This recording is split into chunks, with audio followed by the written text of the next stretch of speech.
ஸ்ரீதேவி இந்திய சினிமாவில் முதல் பெண் சூப்பர் ஸ்டார். இன்னைக்கு நம்ம பார்க்க போறது இந்திய சினிமாவில் முதல் பெண் சூப்பர் ஸ்டார்னு அழைக்கப்பட்ட நடிகை ஸ்ரீதேவியோட வாழ்க்கை வரலாறு தான். ஸ்ரீதேவி 1963 ஆகஸ்ட் 13 தமிழ்நாட்டின் சிவகங்கையில பிறந்தாங்க. ரொம்ப சின்ன வயசுலயே சினிமாக்குள்ள வந்துட்டாங்க. 4 வயசுல குழந்தை நட்சத்திரமாக நடிக்க ஆரம்பிச்சிட்டாங்க. அந்த வயசுலயே கேமரா முன்னாடி அவங்க காட்டிய நடிப்பு எல்லாரையும் ஆச்சரியப்படுத்துச்சு. தமிழ், தெலுங்கு, மலையாளம், கன்னடம், ஹிந்தி என இந்தியாவில் முக்கிய மொழிகளில் நடித்து சில நடிகைகளில் ஸ்ரீதேவியும் ஒருத்தவங்க. குழந்தை நட்சத்திரத்திலிருந்து கதாநாயகியாக மாறி தொடர்ந்து பல வெற்றி படங்களை கொடுத்ததோடு அவரோட மிகப்பெரிய சாதனை. தமிழ்ல கமலஹாசன், ரஜினிகாந்த், சிவாஜி கணேசன் போன்ற முன்னணி நடிகர்களோட நடித்து 16 வயதினிலே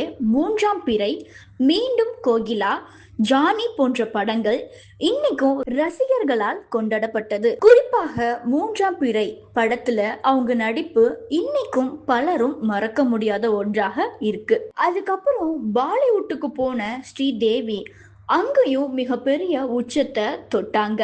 மிஸ்டர் இந்தியா, நீ, லம்ஹா, குதா கவா போன்ற ஹாலிவுட் படங்கள் மூலம் இந்திய முழுக்க ரசிகர்களை சம்பாதிச்சாங்க. அந்த காலகட்டத்துல அதிக சம்பளம் வாங்கிய நடிகைகளில் ஒருவராகவும் இருந்தாங்க. 1996 தயாரிப்பாளர் போனி கபூரை திருமணம் செய்து கொண்டாங்க. அவர்களுக்கு ஜான்வி கபூர், குஷி கபூர் என 2 மகள்கள். திருமணத்துக்கு பிறகு சில ஆண்டுகளில் சினிமாவில் இருந்து விலக இருந்தாலும் 2012 இங்கிலீஷ் விங்கிலீஷ் படத்தின் மூலம் செம்ம கம்பேக் கொடுத்தாங்க. அந்த படம் ரசிகர்களிடமிருந்தும் விமர்சனங்களிடமிருந்தும் மிக பெரிய பாராட்டை பெற்றது. 2018 பிப்ரவரி 24 துபாயில ஸ்ரீதேவி திடீர்னு உயிரிழந்த செய்தி இந்திய சினிமாவையே அதிர்ச்சிக்குள்ளாக்கியது. அவருடைய மறைவு ரசிகர்களுக்கு மிகப்பெரிய இழப்பாக இருந்தது.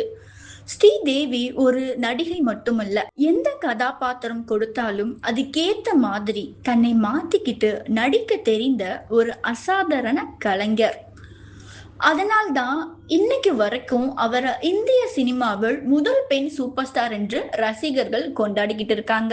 எவ்வளவு ஆண்டுகள் கடந்தாலும் ஸ்ரீதேவியின் படங்கள், நடிப்பு, முக பாவனை, நடனம் எல்லாமே இன்னைக்கும் ரசிகர்களின் மனசுல வாழ்ந்துகிட்டே தான் இருக்கு. இந்திய சினிமா இருக்கும் வரைக்கும் ஸ்ரீதேவி என்ற பெயர் மறக்க முடியாத ஒரு வரலாறாகவே இருக்கு.